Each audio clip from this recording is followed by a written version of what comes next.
시청자 여러분 안녕하십니까? 뉴스데스크 제주입니다. 20명을 넘었던 제주 지역 코로나19 신규 확진자가 10명대로 감소했습니다. 하지만 대학 운동부발 N차 감염이 지속되면서 오는 18일까지 제주도 내 동지역 모든 유치원과 초중 고교가 원격 수업으로 전환됐습니다. 박주영 기자입니다. 집단 감염이 발생한 제주국제대 레슬링부 선수단 접촉자가 이용한 제주시내 한 노래방. 동선이 공개돼 방문자 검사가 진행 중인 가운데 3명이 추가로 확진 판정을 받았습니다. 어제 신규 확진자 13명 가운데 8명을 포함해 지금까지 제주국제대 선수단과 관련된 확진자만 51명. 지난해 사우나와 라이브 카페 관련 집단 감염에 이어 3번째로 많은 수치입니다.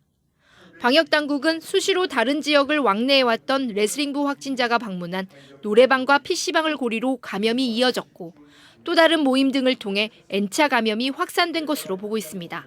가족, 지인 모임 등 개별 단위 활동이 늘어나면서 학교, 직장 등의 동일 집단과 밀폐, 밀집, 밀접 환경에서의 확진자가 지속적으로 발생되고 있습니다. 이달 발생한 확진자 115명 가운데 절반이 넘는 53%는 10대와 20대. 특히 고등학생 11명이 확진되고 확진자 접촉 등으로 학생과 교직원 등 자가격리자가 400명을 넘으면서 제주도교육청은 오는 18일까지 동지역 모든 유치원과 초중고 165개 학교에 등교 수업을 중지했습니다. 읍면 지역 학교는 등교 수업을 유지하되 확진자나 자가격리자가 발생하면 원격 수업으로 전환할 방침입니다. 확진 학생과 자가격리 학생이 대부분을 차지하는 동지역 학교에 대해서는 이전보다 높은 수준의 거리두기 대책으로 일시 멈춤이 필요합니다. 한편 서귀포시 동홍동 명물천 목욕탕과 제주시 연동 향수 목욕탕, 세븐스타 코인 노래 연습장 제주 사마점과 관련해 472명이 진단검사를 받아 확진자 10명을 제외한 나머지 462명은 음성으로 최종 확인됐습니다. MBC 뉴스 박주연입니다. 제주도가 공직부문의 방역수칙을 강화한 가운데 경찰과 도의회도 밤 9시 이후 모임을 제한했습니다. 제주경찰청은 오는 23일까지를 코로나19 특별방역관리기간으로 정해 밤 9시 이후 모임을 제한하고 주요 과제 수행을 제외한 출장과 경조사 참석도 금지했습니다. 제주도의회도 밤 9시 이후 사적 모임과 경조사 참석을 금지하고 의원실 방문객에게 음료나 다과 제공도 금지하기로 했습니다. 코로나19 감염 확산 속에 방역수칙을 위반한 업소들이 무더기로 적발됐습니다. 제주도는 어제와 그제 이틀 동안 유흥주점과 PC방 등 다중이용시설을 대상으로 집중점검을 실시한 결과 밤 11시 이후 영업제한 위반 등 방역수칙을 어긴 업소 25곳을 적발했다고 밝혔습니다. 이 가운데 밤 11시 이후 영업 금지와 음식물 섭취 위반 등으로 적발된 실내 체육시설과 유흥업소 등 3곳에 과태료를 물리고 위반 사항이 경미한 22곳은 행정지도했습니다.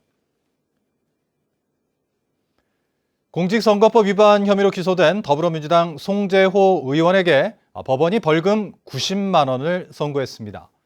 지난해 총선을 앞두고 문제가 된 제주시 민속오일시장 유세 발언은 유죄로 봤지만 TV토론회 발언은 무죄로 판단했습니다. 김찬영 기자입니다. 지난해 총선을 앞두고 허위 사실을 공표한 혐의로 재판에 넘겨진 제주시 갑의 더불어민주당 송재호 국회의원. 법원은 당선 무효에 해당하는 벌금 100만 원 이상보다 10만 원 적은 벌금 90만 원을 선고했습니다. 송 의원의 허위사실 공표 혐의는 지난해 지방선거를 앞두고 열린 5.1장 유세와 TV토론회 발언, 자신이 문재인 대통령에게 부탁해 대통령의 4.3 추념식 참석과 특별법 개정 약속을 받았고 국가균형발전위원장 재직 당시 무보수로 일했다는 발언입니다. 제가 문재인 대통령께 이야기했습니다. 4월 3일 날 제주도에 오셔가지고 유족 배부상을 위한 4.3 특별법 개정 반드시 제주도민에게 대한민국 국민에게 약속하시라.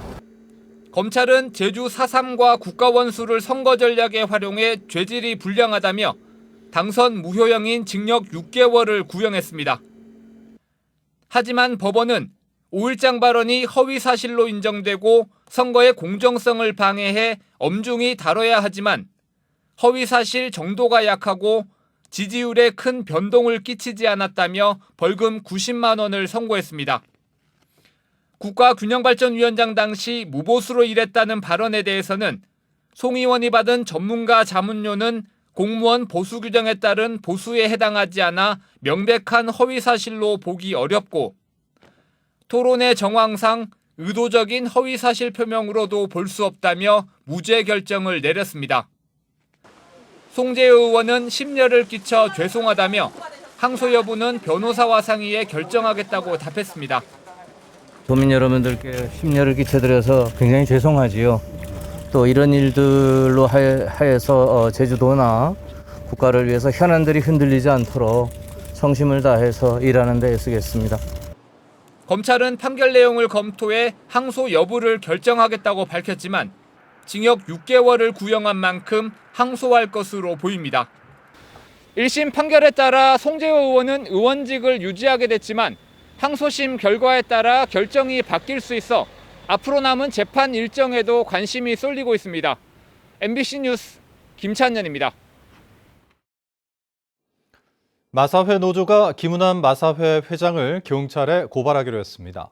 한국마사회 노동조합은 청와대 감찰 결과 부정채용 강요와 폭언 등이 사실로 드러났는데도 김 회장이 버티고 있다며 모레 경기 남부경찰청에 김은환 회장을 강요와 협박 등으로 고발하겠다고 밝혔습니다.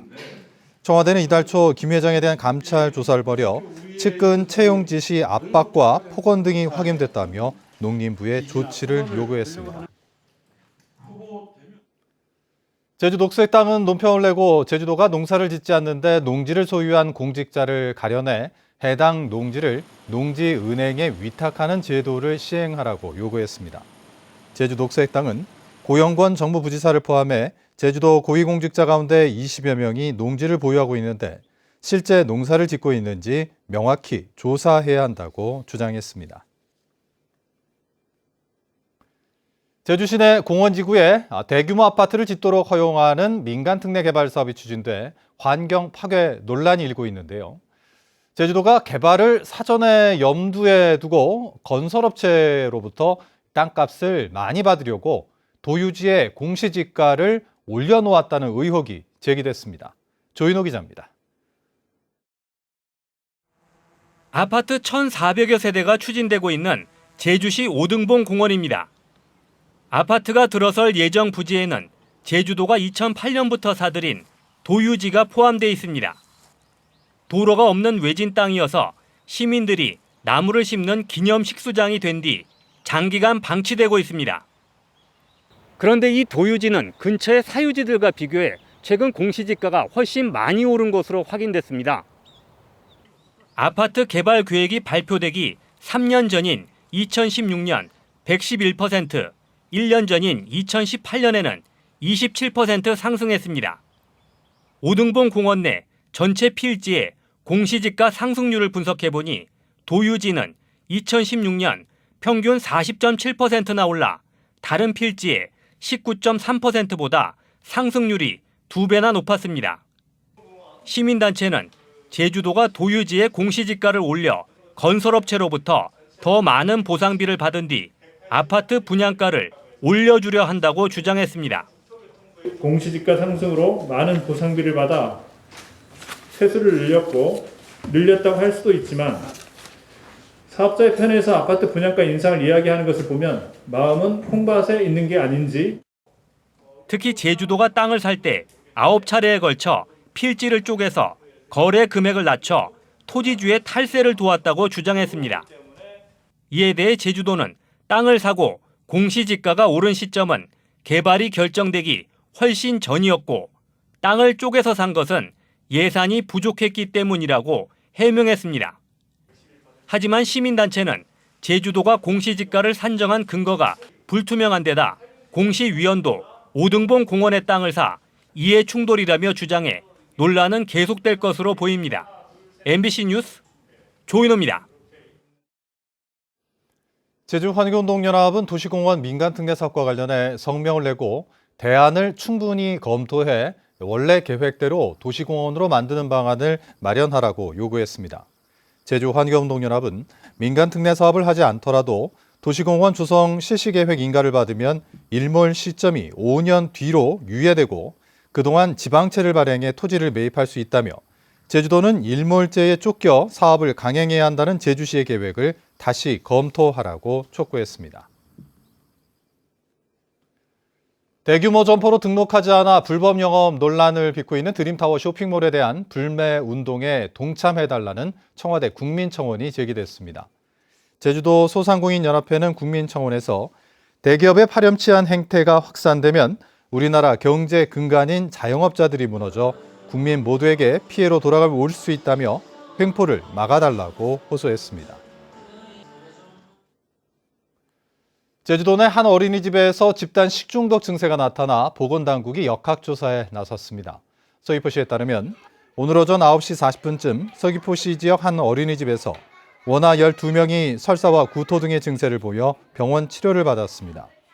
보건당국은 해당 어린이집에 사흘 동안 휴원하도록 하고 가건물을 채취해 보건환경연구원에 검사를 의뢰했습니다. 어젯밤 10시 반쯤 제주시 용담일동 병문천 하류에서 중국인 한 명이 술에 취한 채 난간에 매달린 채 통화하고 있다는 신고가 해경에 접수됐습니다.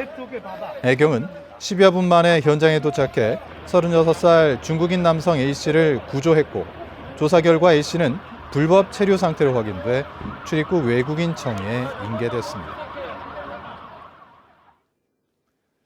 제주지방법원 신병직 판사는 폭행과 음주운전 위반 등의 혐의로 기소된 45살 A씨에게 징역 1년을 선고했습니다. A씨는 지난해 8월 제주시에서 직장 동료와 말다툼을 하다 동료를 폭행하고 같은 해 10월에는 제주시 내 한 도로에서 면허 취소 수치인 혈중 알코올 농도 0.215% 상태로 음주운전을 한 혐의로 재판에 넘겨졌습니다. 빈집 전기레인지 화재의 대부분이 반려동물에 의한 것으로 조사됐습니다. 제주도 소방안전본부에 따르면 지난 2017년부터 올해까지 전기레인지에서 시작된 불로 일어난 주택 화재는 24건으로 이 가운데 3분의 1인 8건이 개나 고양이 등 반려동물이 터치식 전기레인지의 점화 버튼을 눌러 발생한 것으로 집계됐습니다. 소방안전본부는 반려동물이 음식물 등을 먹기 위해 전기레인지가 있는 주방 싱크대에 올라가는 경우가 많다며 외출할 때는 터치식 전기레인지 전원을 완전히 차단하라고 당부했습니다. 최근 관광객이 늘면서 제주 지역 소비 심리가 회복되고 실물 지표도 개선되는 것으로 나타났습니다. 한국은행 제주본부가 발표한 제주 지역 실물 경제 동향에 따르면 지난달 내국인 관광객은 106만 6천 명으로 지난해보다 갑절 가까이 늘었고 코로나19 이전인 재작년 116만 명 수준에 근접했다고 밝혔습니다. 뉴스데스크 제주를 마칩니다. 시청해주신 여러분 고맙습니다.